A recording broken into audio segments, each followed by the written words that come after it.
It's 6:42 a.m. on the 4th of November 2025. In the warm Caribbean waters north of Venezuela, the U.S. Coast Guard cutter Vigilant moves slowly through calm waves. The morning looks peaceful, but on the radar screen, a single contact flashes large, steady, and closing fast from the south. Inside the bridge, coffee cups stop halfway. "Identify that contact," the captain says. Seconds later, the answer hits the room. It's the Venezuelan warship Mariscal Sucre, heading straight for us, speed 16 knots. Every sailor knows what that means. A 370-foot frigate armed with missiles, now locked on their path. The Vigilant is smaller, just 210 feet, but she's not turning away. The captain keeps his voice steady. "Hold course, keep recording."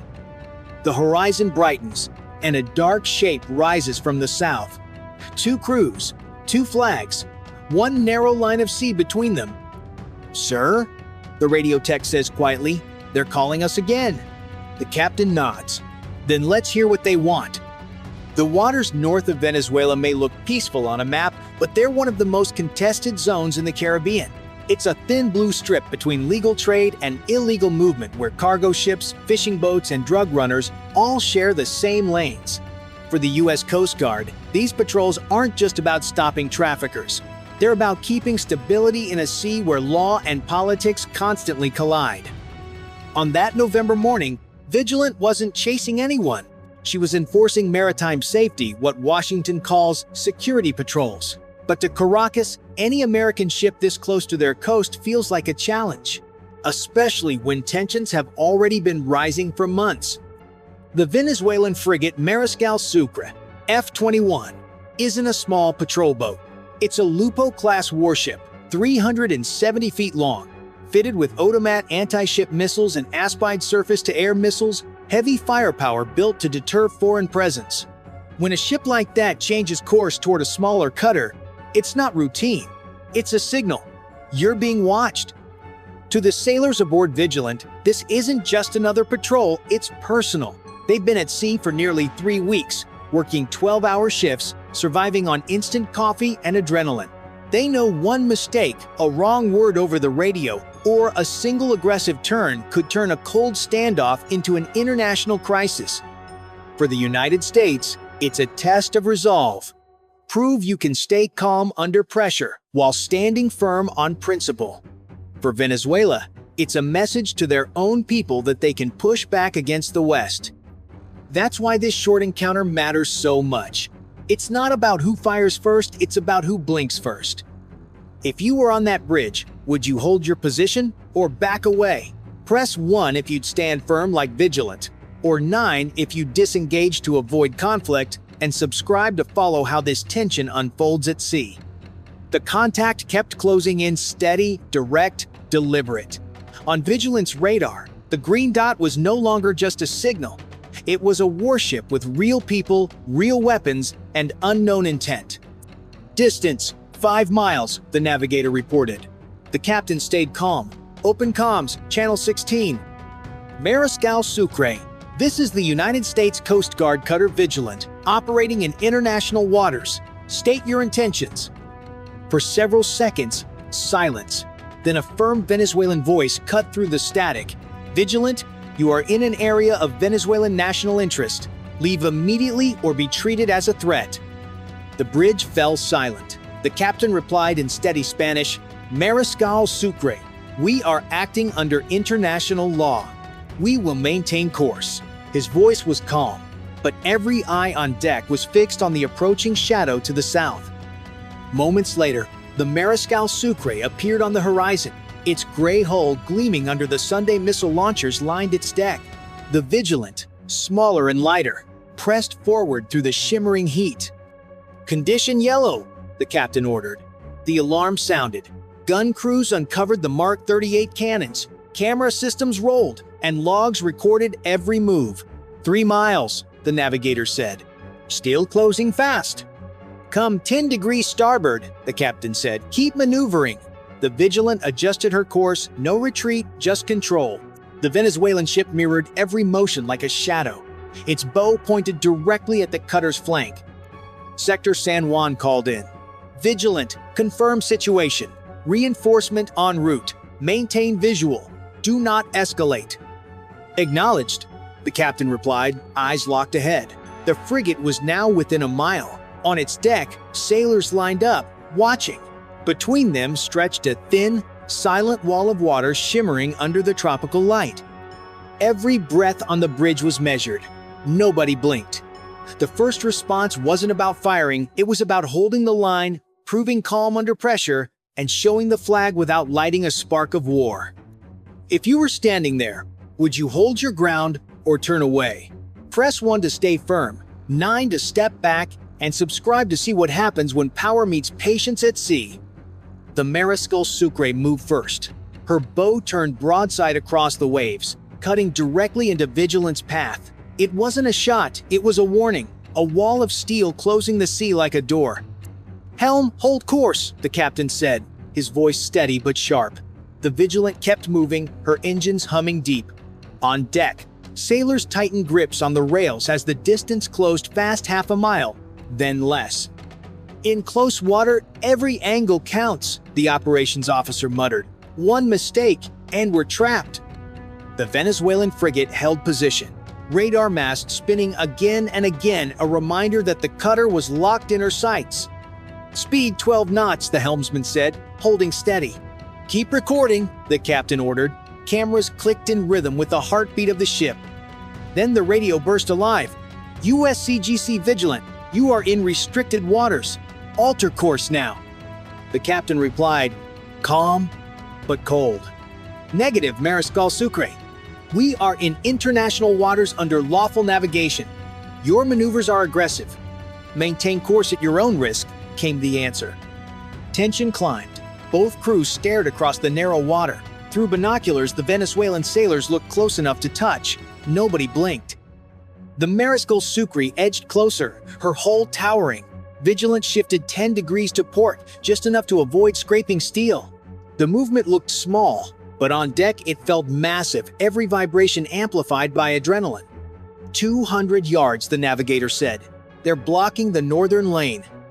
"Keep bow north," the captain replied. His hands rested on the console, calm but rigid. Sector San Juan radioed in. "Vigilant. Reinforcements inbound. ETA 30 minutes. Maintain position and document all actions." 30 minutes. A lifetime in water this tight. The sea had gone silent. No waves, no birds, only two ships locked in a standoff. Neither wanted to start, but neither would end. The Vigilant slowed slightly, her engines rumbling low. The Mariscal Sucre held steady, shadowing every move. The captain finally exhaled. "So this is the game," he said quietly. Every sailor knew what he meant. This was no drill. Would you hold position under this pressure or turn away? Press 1 to stand firm, 9 to retreat, and subscribe to see how this showdown at sea ends. Minutes dragged by like hours. Both ships held their ground, trapped in silence. The Venezuelan frigate stayed broadside, blocking every northern exit. The Vigilant had nowhere to go but forward straight into a wall of steel. Then, a faint sound broke through the noise of the engine's rotors. At first just a hum, then a thump that rolled across the sea. Eyes turned upward.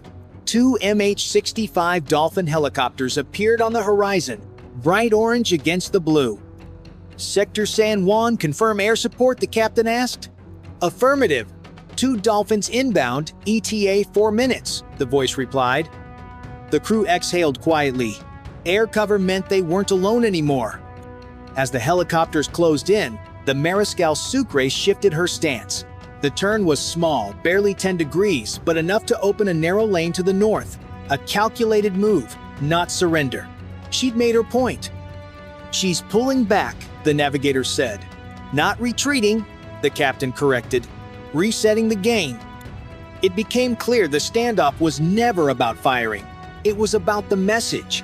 Venezuela wanted proof it could challenge a U.S. ship, nothing more. The footage from their deck would soon circle state TV, proof of defiance. The Vigilant held her position. Cameras kept rolling. The air thumped louder as the Dolphins circled overhead, their rotor wash rippling across the water. From above, it must have looked like chess pieces frozen mid-move. The captain stood silent, watching the frigate drift south by a few degrees. "That's it," he said. "They've made their statement." The crew didn't cheer. They just breathed again. If you were the one in command, would you call this a win or just a warning?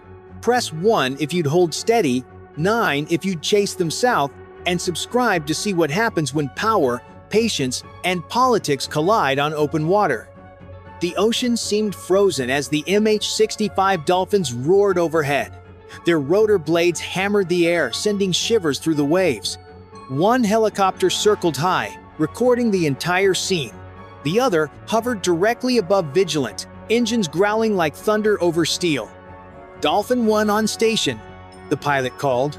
"Copy that," the captain replied. "Maintain altitude, eyes on the frigate." Below, the Mariscal Sucre began to slow. Her bow eased to the south, the turn careful and deliberate. Over the radio came a sudden shift in tone, calm, almost diplomatic. U.S. CGC Vigilant Venezuelan Navy acknowledges your presence in international waters.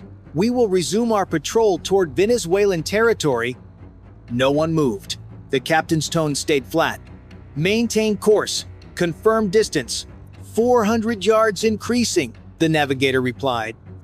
The frigate drifted farther away, gleaming under the rising Sunday. Still, the crew didn't relax. Every man knew the truth. Sometimes the quietest endings carry the loudest messages. "Log that transmission," the captain said. "Save every second of footage." "Aye, sir," answered the comms officer. Static hissed, then one final line from the Venezuelans. "Recommend safe navigation for both forces." "Copy that," the captain replied. "Safe waters." Tension lifted slowly, replaced by the hum of engines and the rhythm of waves. Gun crews recovered the Mach 38 cannons, cameras shut down, and logs filled with timestamps. The two ships now drifted apart, one heading north, one south, as if nothing had happened. The Vigilant's captain glanced at the horizon. "Sector San Juan wants a report." "Yes, sir, within the hour." "Then they'll have it in half. We keep discipline even when the world watches." From above, the scene looked calm again, but the men who lived it knew this wasn't peace, it was only a pause. The message had been sent and received. Patience is power. The Caribbean sun burned brighter as the frigate faded into haze. The standoff ended without fire, but the rivalry had only just begun. If you think calm seas mean peace, press 1. If you sense another clash ahead, press 9 and subscribe to see how this fragile balance shapes the next fight for control of the Caribbean. By the time Vigilant reached open water again, the adrenaline had faded, replaced by exhaustion and silence. The captain stood on the bridge, looking back toward the horizon where the Mariscal Sucre had vanished. To an outsider, it might have looked like nothing happened. But every sailor on board knew better what unfolded in those 2 tense hours would echo far beyond the Caribbean. Sector San Juan confirmed the footage had already reached Washington. Analysts were dissecting every frame, every radio line, every maneuver. In Miami, officers at U.S. Southern Command replayed the encounter again and again, studying how quickly a patrol could turn into a crisis. For the Coast Guard, the lesson was clear: future patrols would no longer operate alone in contested waters. A new directive followed within days. Cutters like Vigilant would now coordinate closely with Navy assets, ensuring that any future contact with foreign warships could be backed up within minutes, not hours. Helicopter teams would remain on standby, and crews were ordered to train for restricted sea confrontations. But even with new rules, the strategic message was unmistakable. Venezuela had proven that it could challenge U.S. presence without firing a shot and earn national headlines doing it. For Caracas, it was a show of strength to its people. For Washington, a reminder that dominance in the Caribbean could no longer be assumed. The incident also stirred quiet concern in Allied capitals. Intelligence briefings linked the encounter to a pattern of cooperation between Venezuela, Russia, and China, from naval modernization projects to electronic warfare tests along the coast. The Caribbean, once a calm backyard for the US, was turning into a chessboard. Back on deck, the crew finally exhaled. The captain addressed them simply. "We did our job. We stayed calm, held the line, and came home safe." The men nodded. They knew it wasn't over. Somewhere out there, another radar screen was already lighting up. The sea was calm again, but calm didn't mean peace. It never does. If you believe vigilance restraint protected the peace, press 1. If you think another clash is only a matter of time, press 9, and subscribe to follow how this fragile standoff could redefine the balance of power in the Caribbean.